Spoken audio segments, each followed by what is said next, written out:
2030 সাল একটি সাধারণ সংখ্যা নাকি মানব সভ্যতার বড় মোড়। ইন্টারনেটে ছড়িয়ে আছে অদ্ভুত এক আলোচনা।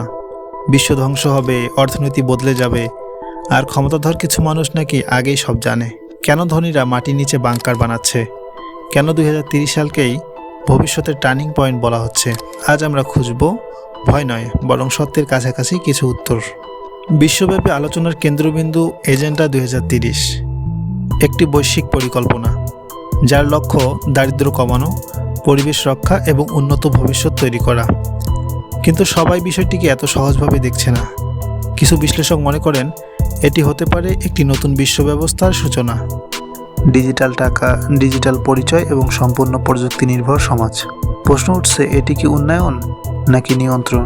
গত কয়েক বছরে দেখা গেছে বিশ্বের কিছু বিলিয়নিয়র দূরবর্তী জায়গায় তৈরি করেছেন বিলাসবহুল বাংকার। এগুলো শুধু আশ্রয় নয়, বরং মাটির নিচের নিরাপদ শহর, খাবার মজুদ, নিরাপত্তা ব্যবস্থা এবং দীর্ঘমেয়াদী বেঁচে থাকার প্রস্তুতি। প্রশ্ন হলো, তারা কি এমন কোনো ভবিষ্যতের ভয় পাচ্ছেন যা সাধারণ মানুষ এখনো বুঝতে পারেনি? কিছু কিছু গবেষকদের মতে সবচেয়ে বড় আশঙ্কা প্রকৃতি নয়, বরং অর্থনৈতিক অস্থিরতা এবং সামাজিক বিশৃঙ্খলা। বিজ্ঞানীরা বলছেন 2030 সাল পৃথিবীর জন্য গুরুত্বপূর্ণ সময়। জলবায়ু পরিবর্তন দ্রুত বাড়ছে, প্রযুক্তি মানুষের কাজ বদলে দিচ্ছে। অনেকের কাছে এই বিশাল পরিবর্তনে মনে হচ্ছে এক ধরনের মহাপ্রলয়, কিন্তু বাস্তবতা হলো পৃথিবী ধ্বংস হওয়ার কোনো প্রমাণ নেই। হয়তো 2030 সালে পৃথিবী শেষ হবে না, কিন্তু আমাদের জীবন অবশ্যই বদলে যাবে। প্রযুক্তি, অর্থনীতি এবং সমাজ সবকিছু নতুন রূপ নেবে। এলিটরা ভবিষ্যতের জন্য প্রস্তুত হচ্ছে। প্রশ্ন হলো, আমরা কি প্রস্তুত? 2030 সাল নিয়ে এই যে এত ষড়যন্ত্র আর আতঙ্কের কথা আমরা শুনছি, এর সবটুকুই কি মিথ্যে, নাকি এর আড়ালে সত্যি কোনো বড় পরিকল্পনা লুকিয়ে আছে?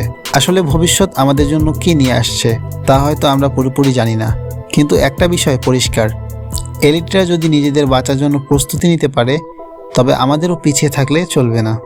কিন্তু সাধারণ মানুষ হিসাবে আমরা কিভাবে এই মহাপ্রলয় বা সাধারণ সংকট থেকে নিজেদের রক্ষা করতে পারি? কিভাবে আমরা আমাদের পরিবার এবং ভবিষ্যৎকে নিরাপদে রাখবো, এই নিয়ে বিস্তারিত আলোচনা করব পরবর্তী ভিডিওতে।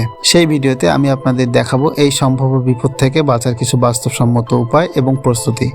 তবে যাওয়ার আগে আপনার কাছে একটি প্রশ্ন, আপনি কি মনে করেন 2030 সাল সত্যি মানবজাতির জন্য কোনো চূড়ান্ত সময়, নাকি এটি কেবল একটি নতুন যুগের সূচনা? আপনার মূল্যবান মতামত কমেন্টে লিখে আমাদের জানান। আর এই রহস্যময় সিরিজের পরবর্তী ভিডিও সবার আগে দেখতে এবং আমাদের সাথে এই যাত্রায় যুক্ত থাকতে এখনই সাবস্ক্রাইব করে পাশের বেল আইকনটি বাজিয়ে দিন। আজকের মতো বিদায় নিচ্ছি, দেখা হবে পরবর্তী ভিডিওতে।